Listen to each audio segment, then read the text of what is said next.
Chief Basie lived in a huge house with high walls and a large gate. Almost everyone in the neighborhood talked about how rich he was. He had 2 wives, Eket and Adanma, and they both stayed in the house with him. The house was so big that many people worked there: cooks, gardeners, drivers, and a gateman named Kola. Every morning, Kola stood by the gate and greeted everyone who came in or out. He was tall, strong, and always ready to help. But that was not the main reason people whispered about him. One hot afternoon, 2 housemaids named Bisi and Aisha were standing by the kitchen door. They had just finished washing vegetables and were now wiping their hands on clean towels. They looked around to make sure no one else was listening. Then Bisi leaned close to Aisha and said, "Have you heard what people are saying about Kola?" She whispered in a low voice, as if she was afraid the walls could hear her. Aisha's eyes went wide. "What are they saying?" Aisha asked, looking around quickly. She did not want anyone to catch them talking about personal matters in such a big household. If the wives found out they were gossiping, they could lose their jobs or be scolded. "They say Kola is special," Bisi said with a small giggle. "I heard from the driver that he is bigger and stronger than anyone else in some ways." She nudged Aisha with her elbow, and they both started laughing quietly. They were trying to keep their voices down, but their excitement made it hard to stay silent. Just then, Eket passed by in the hallway, right behind the partly open kitchen door. She heard bits of their whispering. She stopped for a moment, wondering what could make the 2 housemaids giggle so much. She caught the words bigger and stronger. At first, she wanted to scold them for gossiping during work time, but her curiosity got the better of her. She leaned closer to the door, trying to hear more, but she only heard giggles.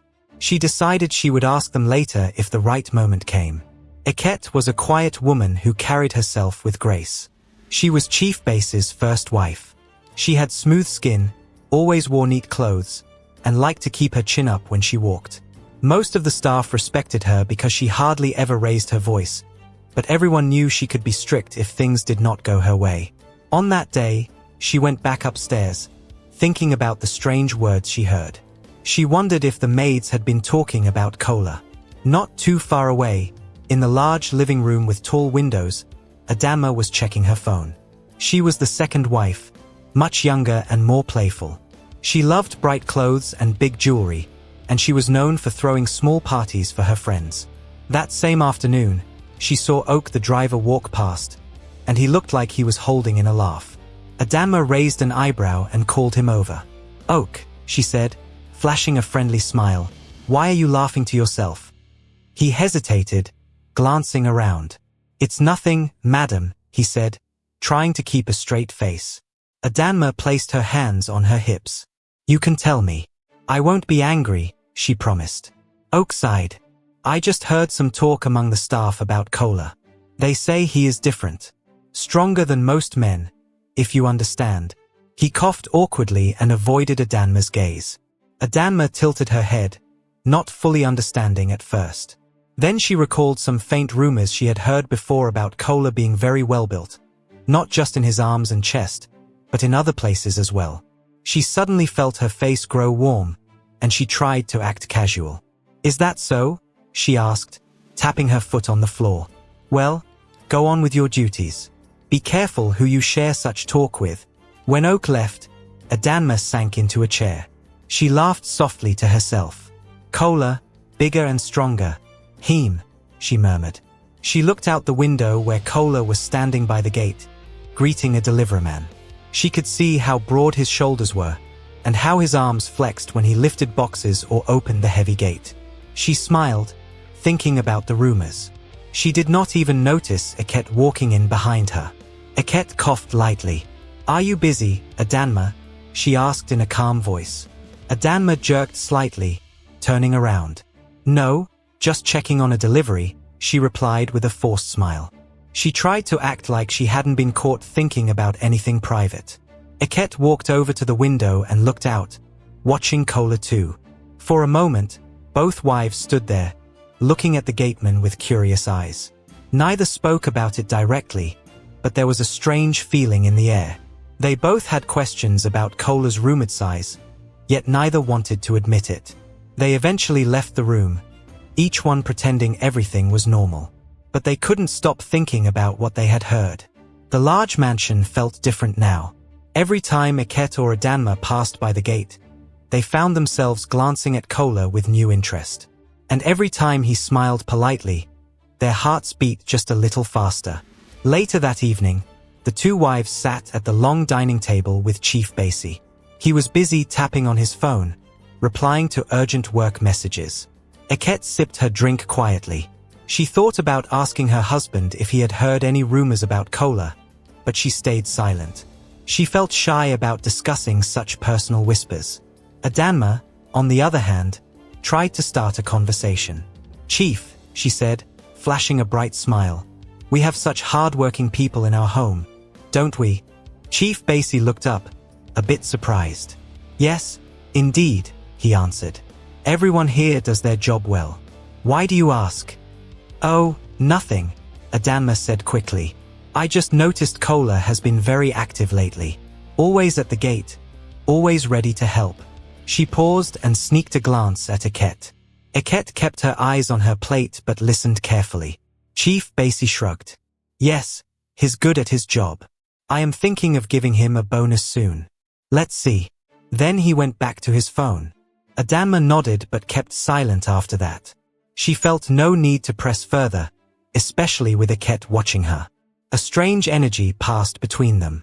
It was like they shared a secret thought, something they were both too proud to say out loud. Later, after dinner, Chief Basie went upstairs to make more calls. Iket and Adanma found themselves alone in the living room. The house felt quiet, the voices of staff drifting from far away. For a moment, the two wives just stared at each other, each trying to guess what the other was thinking. Iket cleared her throat. "So, you like how Kola does his work?" she asked in a casual tone, though her eyes were sharp. Adanma smiled sweetly. "Yes, I think he's doing well," she answered. "Why do you ask?" Iket tapped her fingers on the arm of the couch. "No reason," she said softly, but her gaze flickered with curiosity. Neither woman said more. They both stood and went in different directions, each with her own thoughts. Iket climbed the stairs to her bedroom, and Adanma drifted down a hallway to check on something else. But the same question lingered in their minds. What did the rumors about Kola really mean, and why did it make their hearts race so much?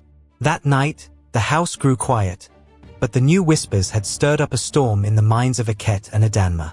They would never look at Kola the same way again. Each wife had her own secrets and wishes, and they were about to collide in a way none of them expected. Soon, they would all find themselves drawn into a web of desire and lies. A web spun by the curious rumors that started in the warm kitchen that very afternoon. Early the next morning, Iket woke up with a heavy feeling in her chest. She had barely slept, thinking about Kola and the whispers she had heard. She washed her face and looked in the mirror. Her eyes were tired, but she forced a small smile before heading downstairs. As she moved through the hallway, she noticed Adanma walking toward the dining room from the opposite side. They almost bumped into each other near the table. For a moment, they stood still, surprised to meet so suddenly. "Good morning," Iket said, trying to keep her voice calm. "Good morning," Adanma replied, adjusting the bright scarf around her neck. They sat across from each other at the table. Iket poured herself some tea, while Adanma picked at a small plate of fruit. The room was quiet, but each wife kept stealing glances at the other. It was like they both had the same thoughts running through their minds. Finally, Iket cleared her throat. "Did you sleep well?" she asked. Adanma shrugged. "Yes, I guess. You?" "I slept, but I had strange dreams." Iket paused, remembering the images that flashed through her mind at night. Kola's strong arms, his gentle smile. She shook her head, trying to focus on something else. Just then, Kola walked by the tall windows outside. He was wearing his neat uniform and carrying a set of keys. Adanma followed his movements with her eyes. Iket noticed and felt a sudden warmth in her chest, like a small fire. She tried to hide it by sipping her tea. Adanma set her plate aside and stood up. "I have a few errands to run. I might need the car soon." She glanced at Iket. Are you going out today? Eket shook her head. I'll be inside most of the day. But I may need Kola to help me if I have any visitors. She said it casually, yet her tone hinted at something else. Adanma picked up her purse. Well, let's see who he helps first, she joked, though there was an edge in her voice. She gave a quick smile, then walked away. A little later, Adanma stepped out to the driveway, where Oak was polishing the car. Kola stood near the gate, greeting a courier who had arrived with some documents for Chief Basie. Adanma watched Kola with curiosity, noticing how he moved so confidently. She waved at him. Kola, come here for a moment. Kola locked the gate behind the courier and hurried over. Yes, madam. Adanma smiled. I might go to the market. Could you help me load some things into the car when I return? I want to buy fruits and vegetables. Kola nodded. Of course, madam. Let me know when you get back. She thanked him, then climbed into the car. As Oak drove off, she looked at Kola in the side mirror. Her heart beat faster than usual. She felt a rush of excitement, though she knew she should be careful. Inside the mansion, Eket paced around the living room. She pretended to check the flowers in a vase, but her mind was on Kola. She remembered how people said he was polite and strong.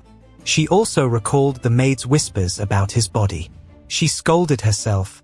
I shouldn't be thinking about him like this. But her thoughts refused to leave. She walked over to the window just as Kola returned from the driveway. He was about to pass by when Eket knocked on the glass. Kola looked up, saw her, and came closer. She opened the window halfway. Kola, she said gently, do you have a moment? I need help with something upstairs. Kola nodded.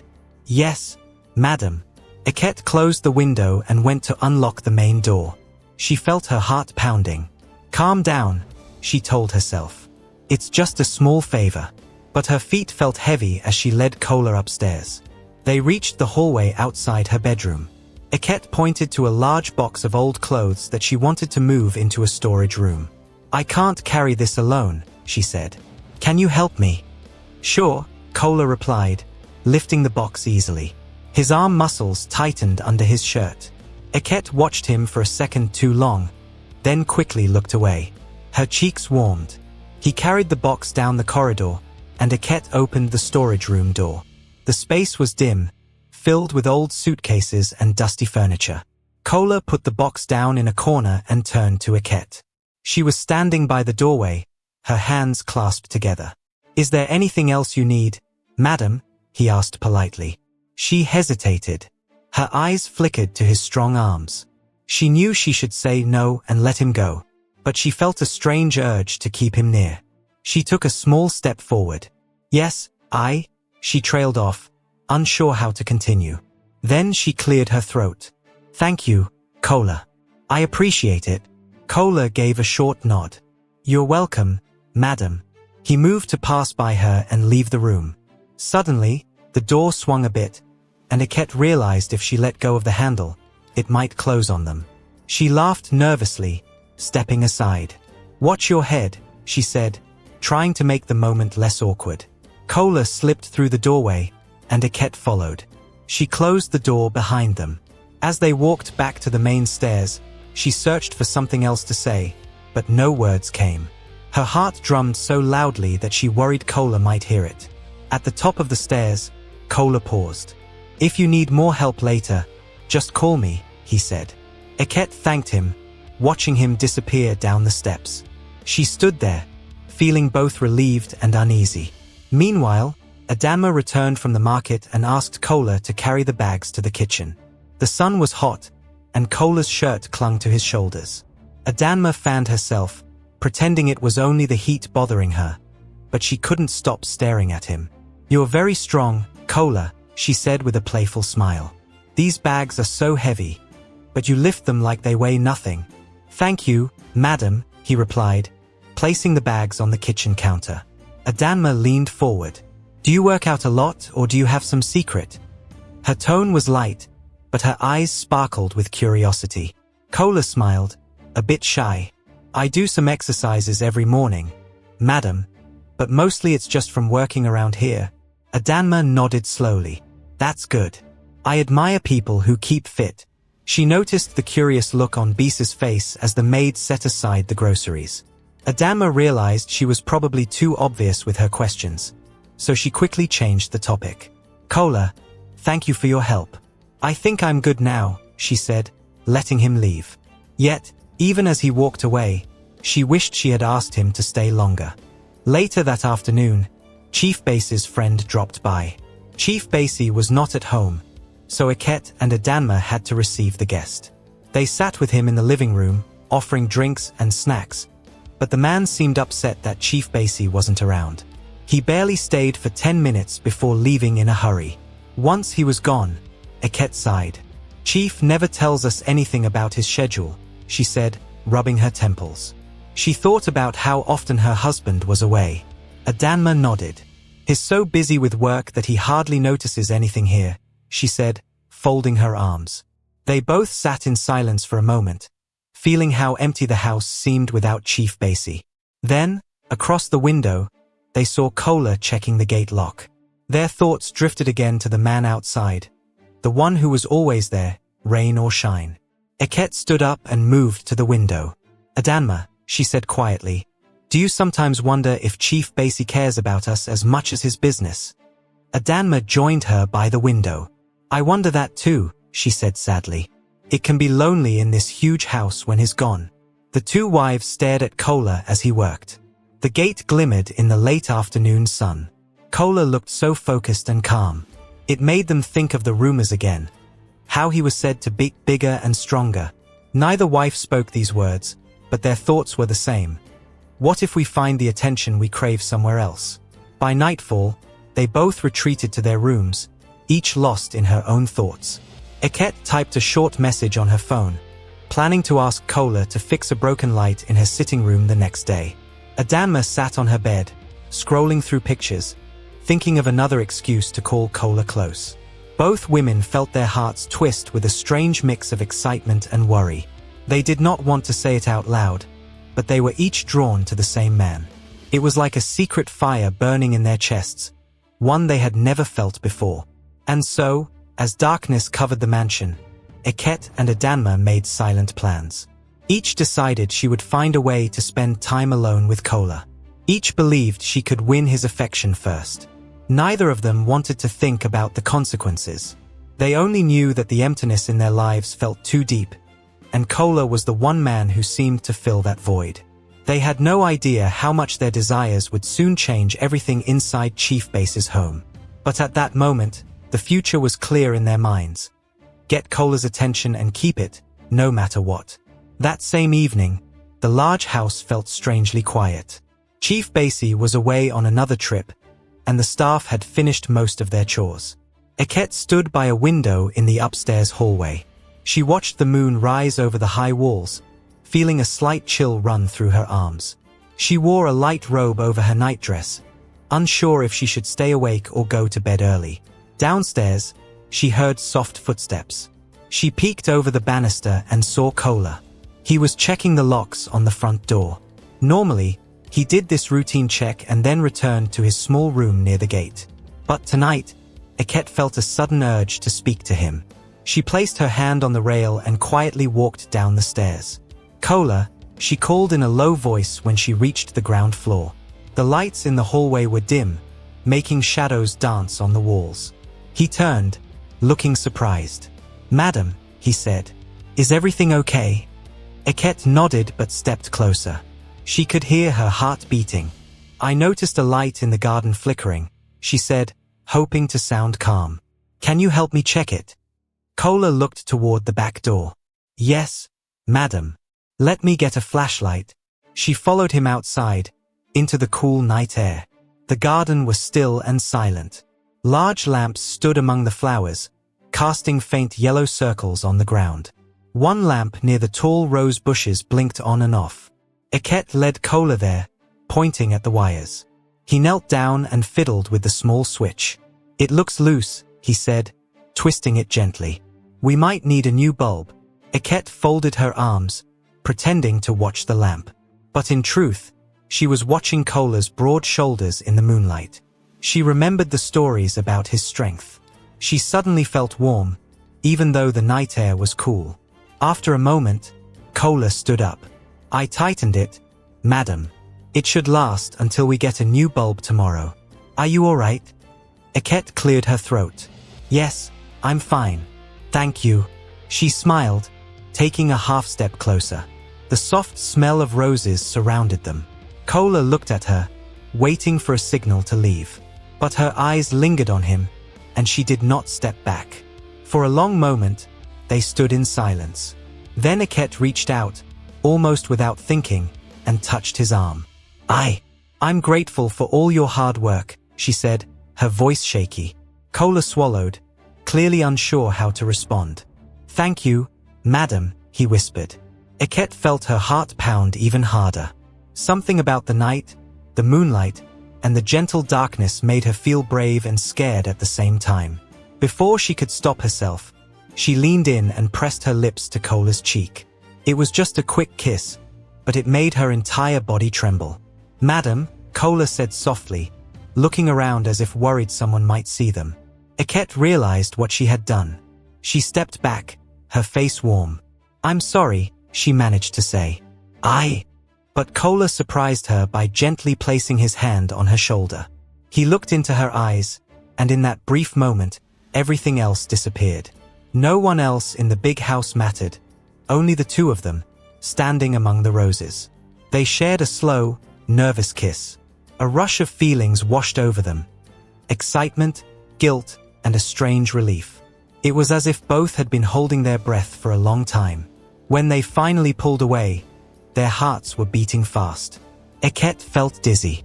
She couldn't believe what she had done. She knew it was wrong, but she also felt more alive than ever.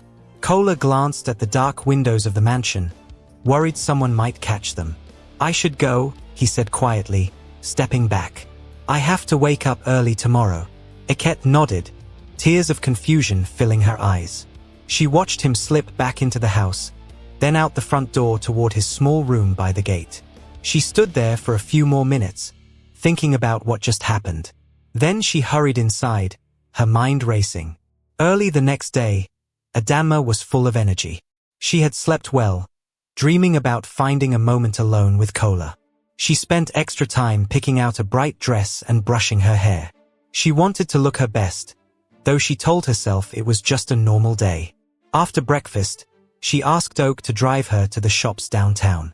But she had a plan to return early, hoping to catch Kola off guard at the house. She bought a few groceries, some new slippers, and chatted with a friend. Then she rushed back home, making sure she arrived before noon. When Adama entered the foyer, she noticed Eket was nowhere in sight. She guessed Eket might be upstairs or in another part of the mansion. She took a deep breath, heading straight for the back door that led to the storage room. Near the storage area, she saw Kola arranging some tools. He wore a simple t-shirt and jeans, which showed off his strong arms. She paused, letting her heart steady. Then she stepped forward with a smile. Kola, she called, setting down a bag of vegetables. I need your help. Can you carry these for me? He turned around. Of course, madam, he said. He picked up the bag with ease, his muscles flexing. Adama glanced around to be sure no one was watching. Follow me, she said, leading him to a small, unused corner of the storage room. There, she opened a cupboard and placed the vegetables inside. Kola stood close behind her, waiting for instructions. The air felt thick, and Adama could barely hear anything over the sound of her own heartbeat. Thank you, she said, turning to face him. I'm glad you're here. You always know how to help me. Kola shifted his feet. I try my best, madam, he replied, not meeting her eyes. Adama rested her hand lightly on his forearm. Are you happy here, Kola? Working so hard, day and night. He paused, then shrugged. It's a good job, madam. Chief Basie pays well, and I don't have many complaints. Adama smiled. That's nice to hear. She realized her hand was still on his arm, and her heart skipped a beat. She felt a sudden rush of courage. Stepping closer, she tilted her head. Kola, do you ever get lonely in that small room by the gate? He looked at her, eyes wide, as if he didn't know what to say. Sometimes, he whispered. Adanma lifted her other hand and gently touched his shoulder. I feel lonely too, she said in a quiet voice. Chief Basie is away so much. She paused, noticing how Cola's breathing had changed. She could sense his nervousness, and it made her own nerves tingle. Without waiting for his reply, she stood on her toes and kissed him. It was soft at first, but then it grew bolder, fueled by the emptiness she'd felt for so long. She wrapped her arms around his shoulders, and he held her. For a moment, time seemed to stop. When their lips parted, Adanma felt breathless. She looked into Cola's eyes, seeing a mix of surprise and longing. Then, footsteps sounded in the corridor outside. Someone was passing by. They froze, holding their breath until the footsteps faded. Adanma giggled softly. We should be careful, she said, her hands still resting on Cola's shoulders. He nodded quickly. Yes, madam, he agreed, stepping back. We can't let anyone see us. Adanma smoothed her dress, trying to calm her heartbeat. Thank you for your help, she said, lifting the grocery bag from the floor as if nothing unusual had happened. I'll put these things away now. Cola swallowed and whispered, I should return to my post. They exchanged a long look, and then Cola hurried off, slipping out the side door. Adanma stayed behind, pressing her fingers to her lips. She felt a swirl of excitement and guilt in her stomach. That evening, Cola sat on his small bed in the gatehouse, thinking about both encounters, one with Aket under the moon, another with Adanma in the storage room. He never planned for any of this. It just happened.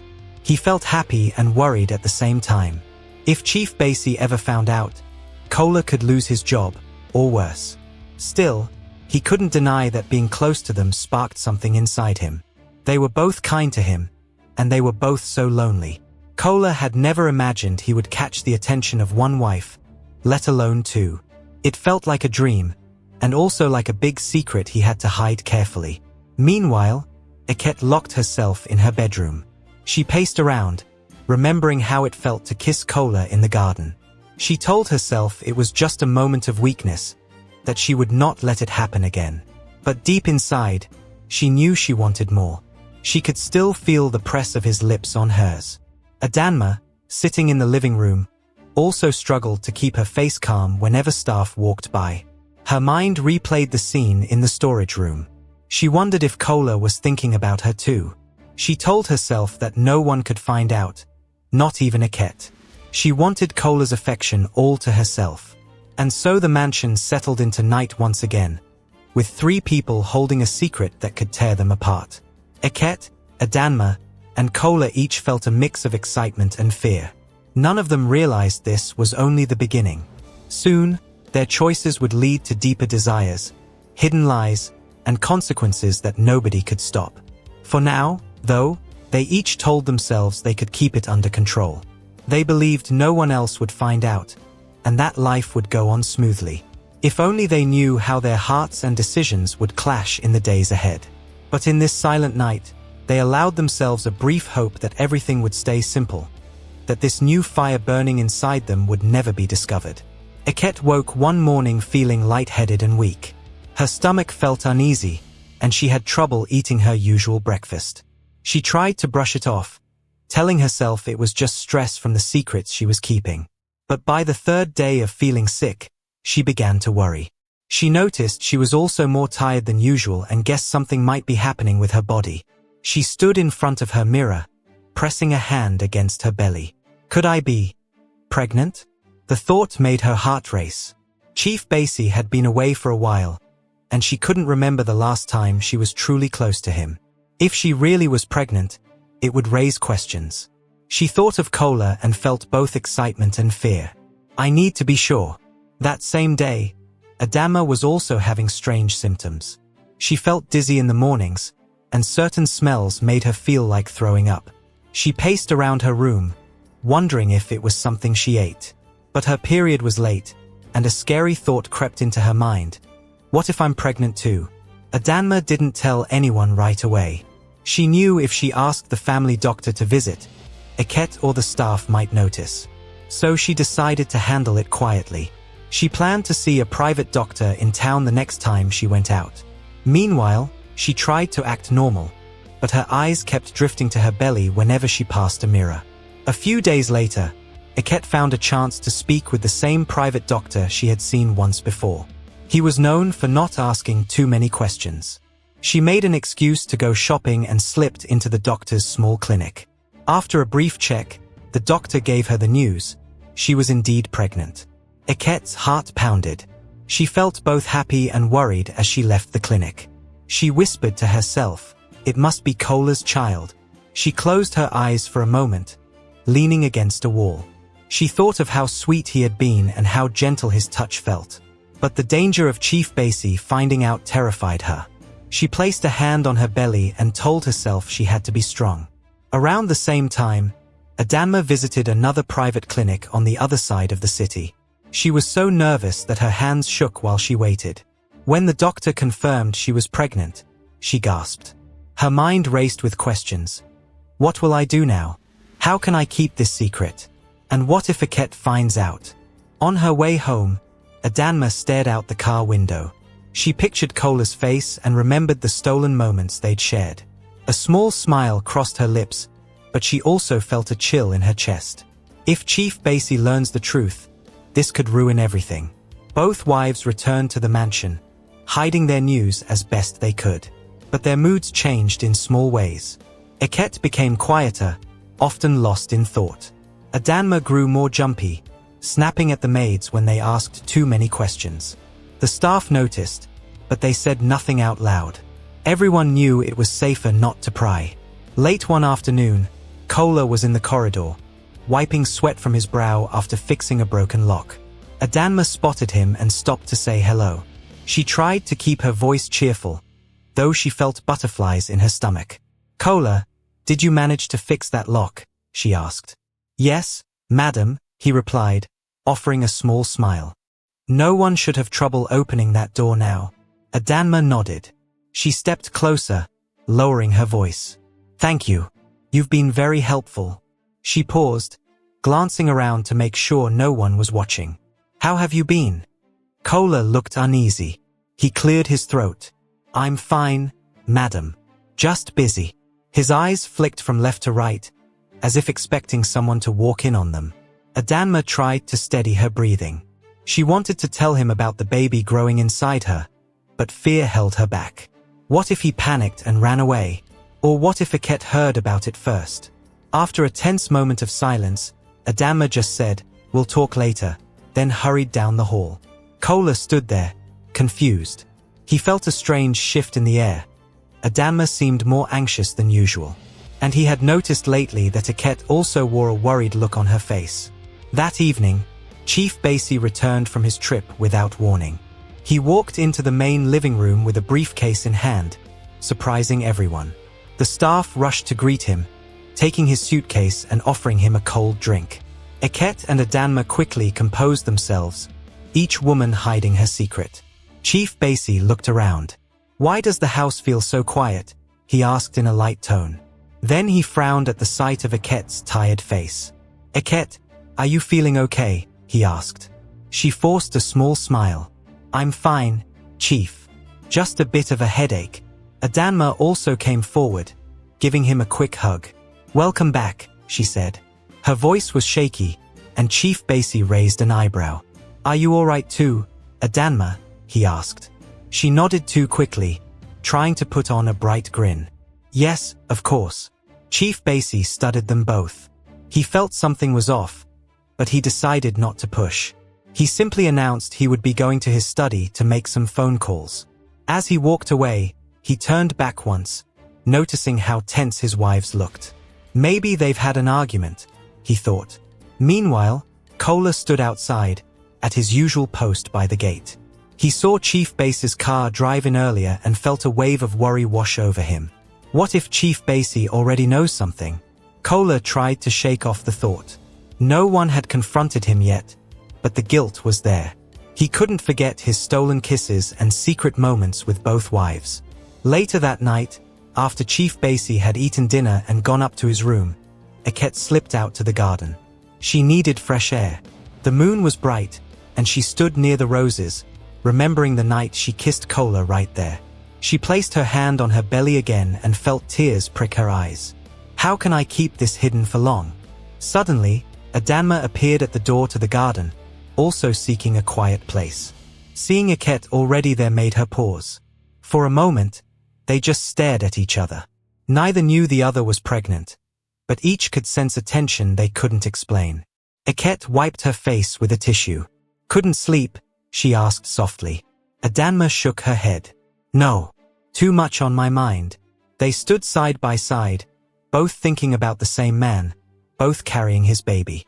Yet they had no idea they shared this burden. In the silence, the crickets chirped, and a soft breeze blew through the leaves. Adanma finally broke the quiet. Iket, do you feel like something has changed around here? She asked. Iket glanced at her. Yes, but I'm not sure how to explain it. They said nothing else. Each wife was too scared to talk about her secret. Instead, they turned and walked back into the mansion, each heading to her own bedroom. In their separate rooms, they lay awake, thinking of Kola and the life growing inside them. In the gatehouse, Kola couldn't sleep either. He stared at the ceiling, remembering Iket's gentle touch and Adanma's warm kisses. He could sense that something was happening, but he didn't know what. Both wives seemed distant lately. He worried about the day when the truth might come out. Little did they all know that the changes in Iket's and Adanma's bodies were about to become harder to hide. Soon, the signs of pregnancy would be too clear to ignore. And when that happened, the mansion would be thrown into a storm of questions, blame, and heartbreak. For now, they clung to their secrets, hoping no one would see the truth that was quietly growing in the shadows. Early one morning, Adanma stood in front of her mirror, staring at her reflection. She noticed her belly looked a bit rounder. She gently placed a hand on it, her mind filling with both joy and fear. She remembered the doctor's words, "You're pregnant." The reality felt heavier each day. She wondered how long she could hide this from everyone, especially from Iket. She suspected that if Iket found out, it would become a battle. I must stay one step ahead, she thought. Down the hall, Iket was also aware of her growing belly. She wore a loose gown, hoping to conceal any changes. Her mind was filled with thoughts of Kola and how he might react if he knew about the baby. Does he suspect? She wondered. And what about Adanma? Does she know anything? Each time Iket saw Adanma, she felt a strange tension in the air. They barely spoke more than a few polite words. Still, Iket had a nagging feeling that something was off. Later that day, Chief Basie left for a business meeting. He would be away until late evening. Iket and Adanma stayed behind in the mansion.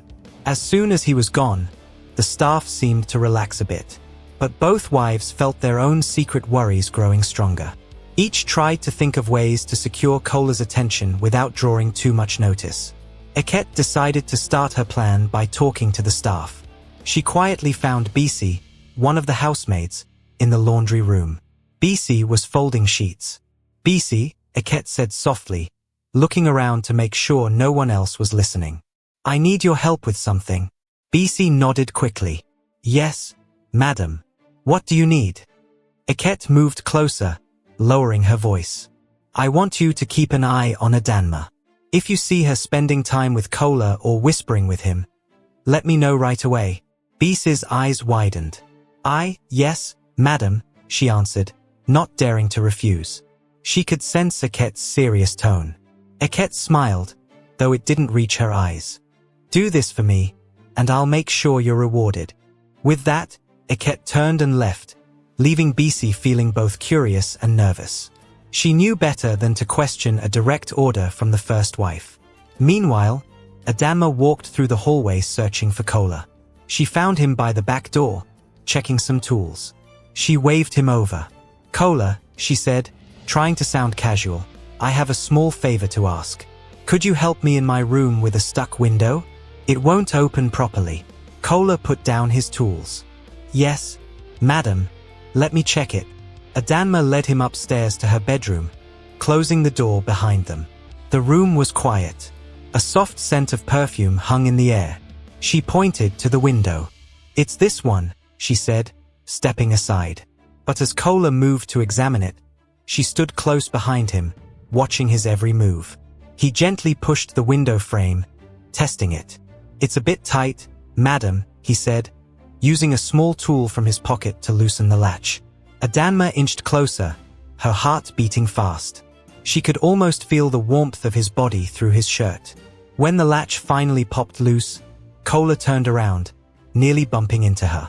His eyes widened for a moment, and Adanma placed a hand on his shoulder to steady herself. "Ah," she said, laughing nervously. "Thank you, Kola. You always solve my problems so quickly." He nodded, stepping back.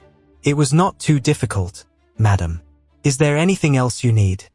His voice shook slightly, recalling the secret moments they had shared before. Adanma bit her lip. She almost told him about the baby, but fear held her back.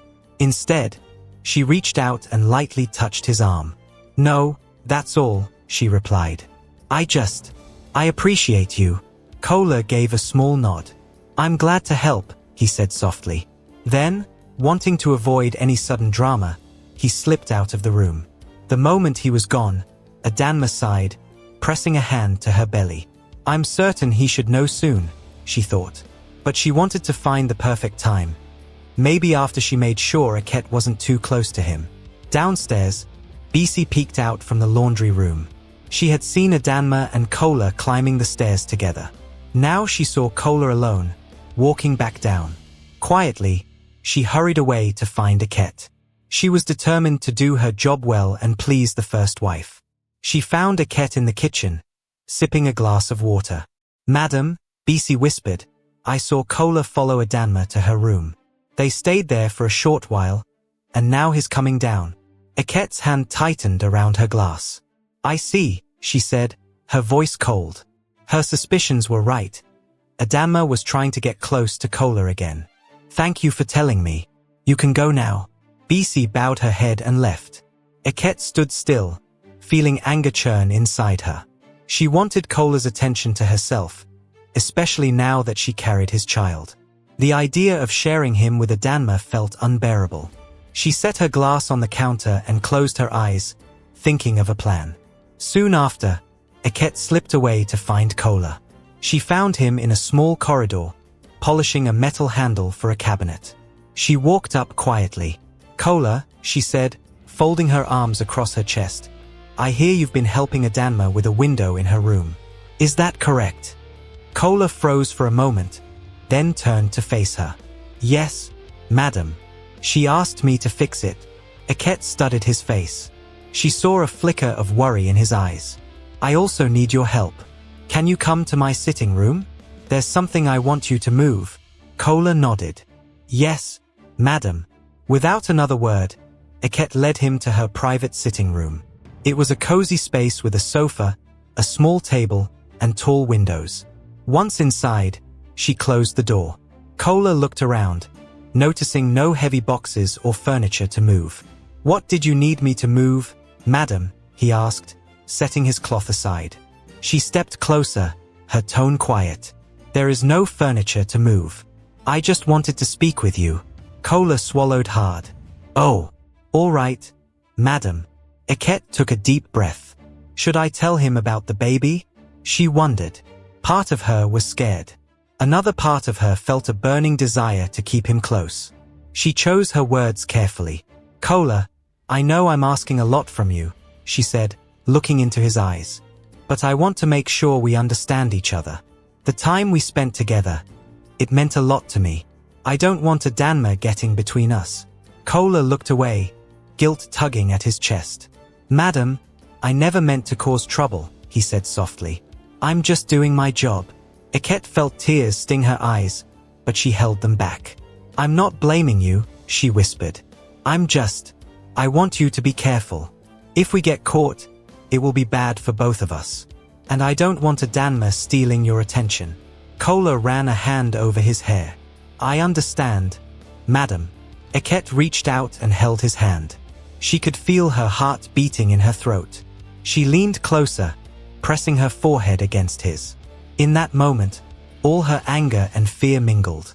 She felt the need to secure Kola's loyalty, to make sure he wouldn't be swayed by Adanma's charms. Without warning, a knock sounded at the door. Both of them sprang apart. The door opened just a crack, and Beesa's voice drifted in. "Madam, I'm sorry to disturb you, but Adanma is asking for you in the main living room. She says it's urgent." Eket gave Kola one last look, then cleared her throat. "Yes, I'll be right there," she said. She straightened her dress, and he quickly grabbed his polishing cloth. They both tried to appear normal as she opened the door. Beesa pretended not to notice anything and walked away, leaving Eket and Kola behind.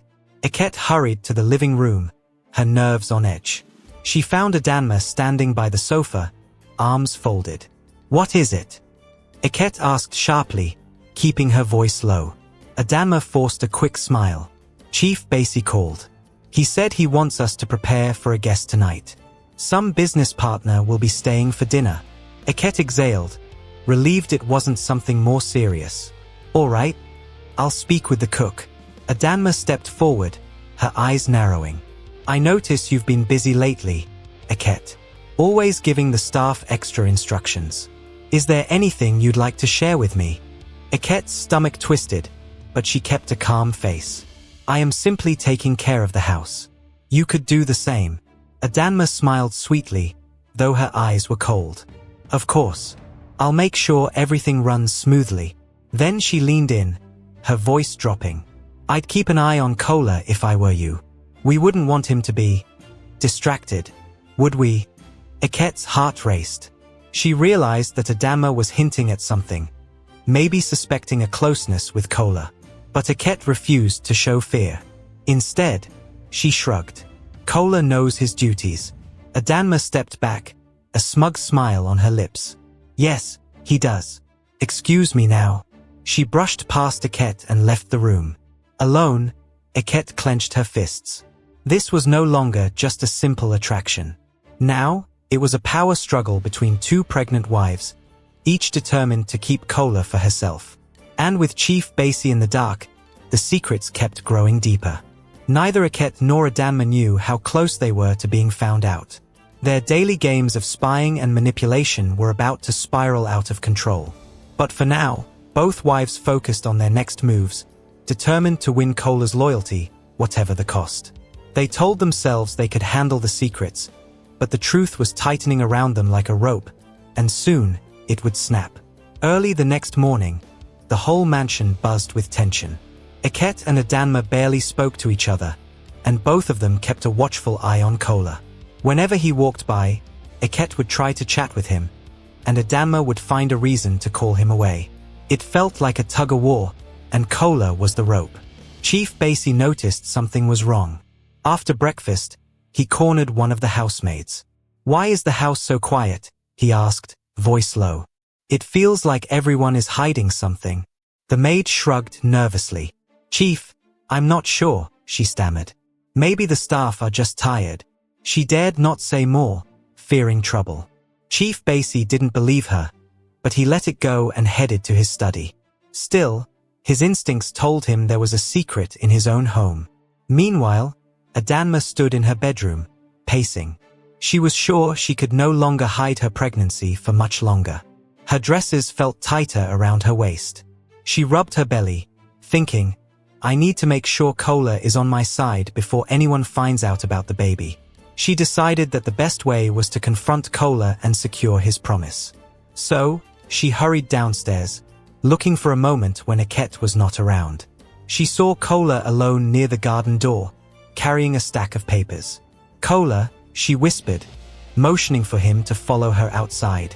They slipped into a quiet corner of the garden, out of view. "What is it, madam?" he asked, setting the papers aside. Adanma's heart beat quickly. She placed a hand on his arm. "Kola, I have something very important to tell you," she began, her voice shaking. I'm going to have a baby." She paused, watching his face closely. He blinked, confused. "A baby?" he echoed. She nodded, tears gathering in her eyes. "Yes, it's yours. I didn't mean for this to happen, but it did. Now I need you to promise you won't abandon me." Kola looked stunned. He stared at the ground, mind racing. "Madam, he trailed off.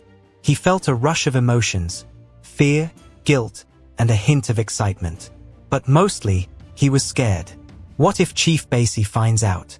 He thought, this could ruin all of us. Adanma grabbed his hands. "Tell me you'll stand by me," she pleaded. "I can't face this alone." Before Kola could speak, they heard footsteps. Someone was coming their way. Quickly, Adanma and Kola moved apart, trying to act normal. Eket rounded the corner. She froze when she saw them together. "What's going on?" Eket asked, her eyes darting between them. Adanma cleared her throat. "Nothing," she said quickly, tossing her hair back. "Kola was just showing me some papers for the garden." She gave Eket a bright, fake smile and hurried inside. Kola fidgeted nervously, then followed Adanma, leaving Eket standing there. Eket felt her blood run cold. She knew Adanma was lying. She remembered how Adanma had warned her about keeping an eye on Kola. Now she suspected that Adanma must be planning something big. "I won't let her win," Eket told herself. Without wasting time, Eket found a moment to call Kola into a small storage room. She shut the door, leaving them in dim light. Kola stood there, looking worried. "Kola," she said, her voice trembling. "We need to talk. I'm pregnant. It's your child." Her words came out shaky, but determined. Kola stared at her, stunned. "Eket, He couldn't finish the sentence. He felt like the room was spinning. "Yes, I am," Eket confirmed, tears in her eyes. "We have to be careful. If Chief Basie discovers this, we could lose everything. But I need to know you won't betray me." Kola pressed a hand to his forehead, heart pounding. He had just heard the same news from Adanma. Both wives were carrying his children. He felt trapped in the biggest secret of his life. Before he could respond, the storage room door swung open. Chief Basie stood there, glaring at them. He had followed quietly, noticing how Eket and Kola disappeared. Now he found them together, the air thick with tension. "What is going on here?" Chief Basie demanded, his voice echoing in the small space. "Why are you two alone in the dark?" His eyes blazed with anger and suspicion. Eket swallowed hard. "Chief, I was just asking Kola to fix something," she lied, backing away from Kola. Chief Basie stepped forward. "Don't lie to me," he roared. "I've sensed something strange between you, and now I find you together in this hidden place? Explain yourselves." Neither Eket nor Kola could speak. They both stared at him, hearts pounding. Then, behind Chief Basie, Adanma appeared in the doorway. Her eyes darted around the cramped room, taking in the frightened faces. "Chief," Adanma began softly. "Eket and Kola might have some explaining to do." She paused, her expression serious. "You need to know the truth." Eket's lips trembled. "Adanma, don't." She tried to stop her, but it was too late. Adanma pointed at Eket, then at Kola. "Chief, she's been close to Kola in ways you wouldn't approve," she said bitterly. "I've caught them whispering at odd hours. I suspect she's pregnant, and Kola might be involved." Eket gasped in shock. "You snake," she spat at Adanma. "Why are you lying?" Chief Basie held up a hand. "Enough," he thundered. He turned to Eket. "Is this true? Are you pregnant? And is this man involved?" His eyes flicked to Kola, rage burning there. Eket froze, tears streaming down her cheeks. She wanted to speak, but fear locked her mouth. Kola felt sweat bead on his forehead, and his legs felt weak. He knew if he told the truth, it would destroy everything. If he lied, it might be even worse later. Suddenly, Adanma stepped in again, her voice shaking. "Chief, you must also know, I'm pregnant too, and Kola is the father of my child." Everyone stared at her in shock. Eket's face turned pale. Chief Basie looked like he couldn't breathe. His eyes flicked between his wives, struggling to understand the words that had just left Adanma's mouth. Eket found her voice. "You see? She's just as guilty. It's not only me." Chief Basie slammed his fist against the wall, making them all jump. "Both of you, pregnant by him, he roared, pointing at Kola. Have you all gone mad in my house? How dare you betray me like this? He whirled around, glaring at Kola. You! How dare you touch my wives?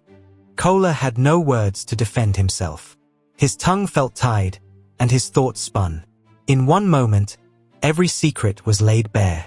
Adanma's eyes were wet with tears, but also shone with defiance. Eket sobbed, clinging to the wall for support. Chief Basie clenched his jaw, his face red with fury. I can't believe this, he growled. You will all pay for this betrayal. He looked ready to explode, his fists clenched at his sides. The small space felt like it was closing in. In the silence that followed, heavy with tension, only the sound of rapid breathing filled the air. Everyone stood frozen, hearts pounding, eyes wide. No one knew what Chief Basie would do next. Would he kick them all out? Would he call the police? Would he harm Kola? Finally, Chief Basie spun on his heel and stormed off, leaving the others behind. Adanma and Eket stared after him, tears streaming down their cheeks, each clutching her belly. Kola leaned against the wall, feeling the whole world crashing down. No one said a word. They just looked at each other, realizing they had reached the boiling point. The truth was out, and the consequences would be huge. Now, all that remained was the question of what Chief Basie would do and how their lives would change forever. Outside, lightning flashed in the gray sky, and thunder rumbled in the distance.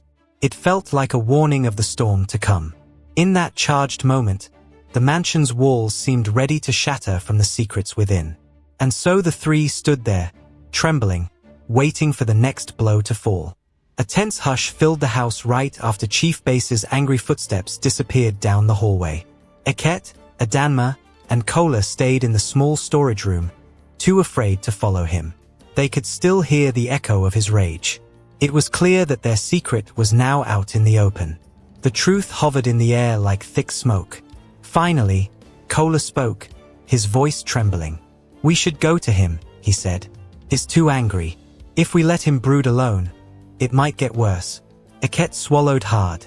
He will not want to see me right now, she whispered, wiping tears from her cheeks. He might send me away forever. Adanma wrapped her arms around her belly. She felt the baby inside her flutter with nervous energy.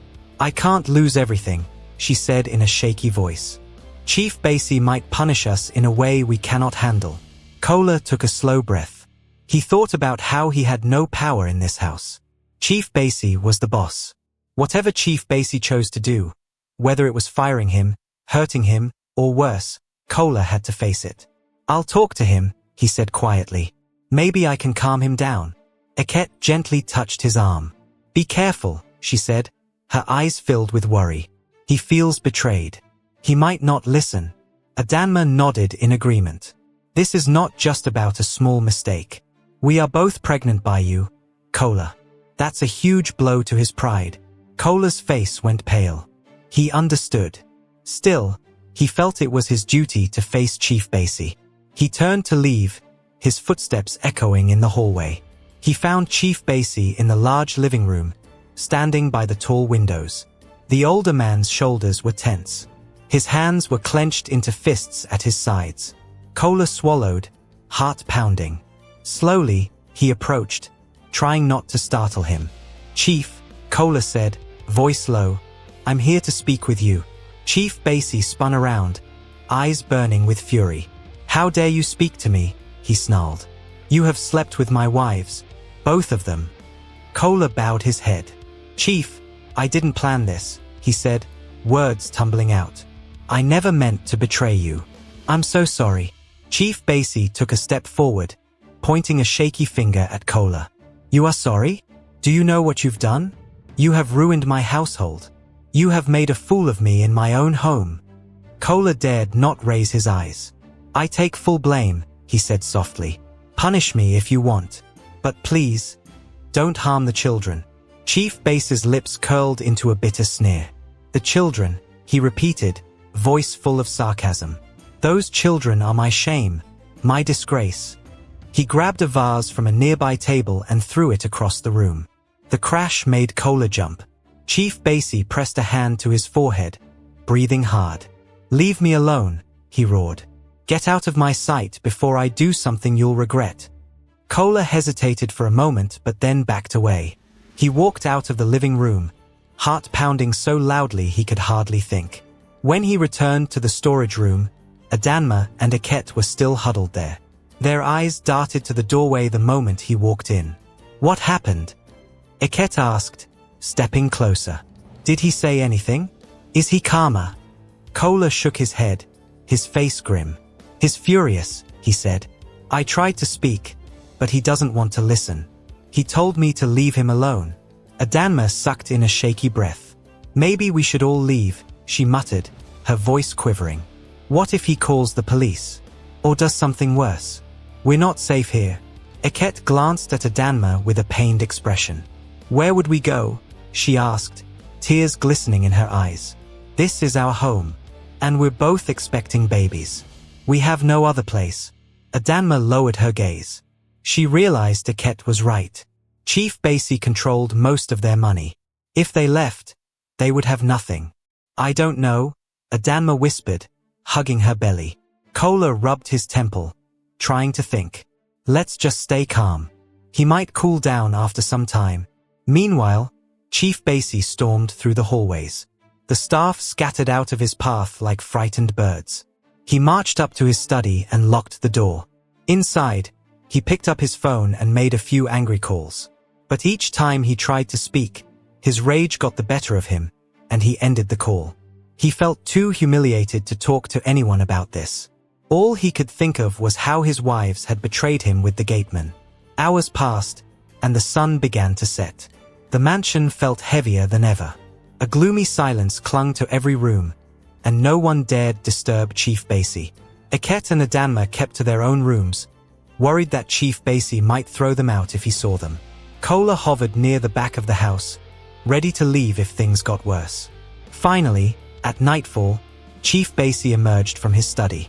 He ordered the staff to gather in the large living room. Everyone arrived, hearts pounding, each person fearing for their job.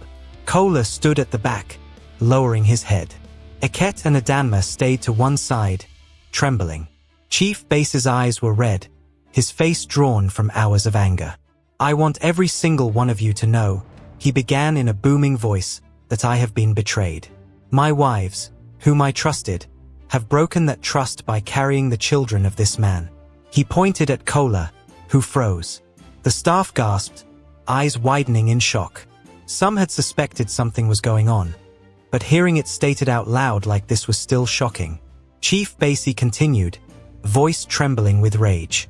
"Aket, Adanma, step forward," he demanded. The two wives moved closer, trying not to faint from fear. "Is it true?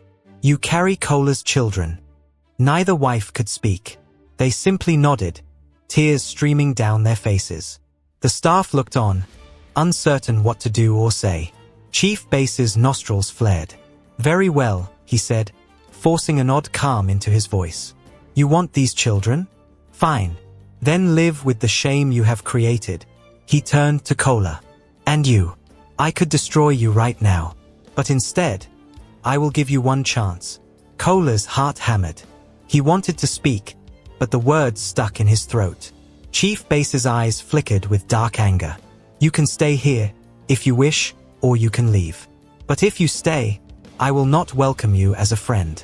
You are nothing more than a worker. And I want no talk of these children being mine. Do you understand?" Aket and Adanma both cried out. "Chief, please," Adanma began. "The babies." He cut her off. "The babies will be raised in this house if you choose to remain," he growled. "But they will never be my heirs. I do this only to avoid scandal. If any of you breathe a word of this outside these walls, I will ruin you all." A frightened hush fell over the room. The staff looked down, not daring to speak. Kola felt dizzy, like he was caught in a nightmare. "He wants me to stay? But how can we live like this?" Aket and Adanma exchanged panicked looks, tears streaming down their cheeks. They wanted to protect their children, but the cost would be living under Chief Basie's blazing anger every day. They saw little choice. Without Chief Basie, they had no money, no home, and no safety. With a shaking voice, Eket finally whispered, "We will stay, Chief." Adanma nodded, wiping her eyes. "Yes," she said. "We have nowhere else to go." Kola stood rooted to the spot, mind spinning.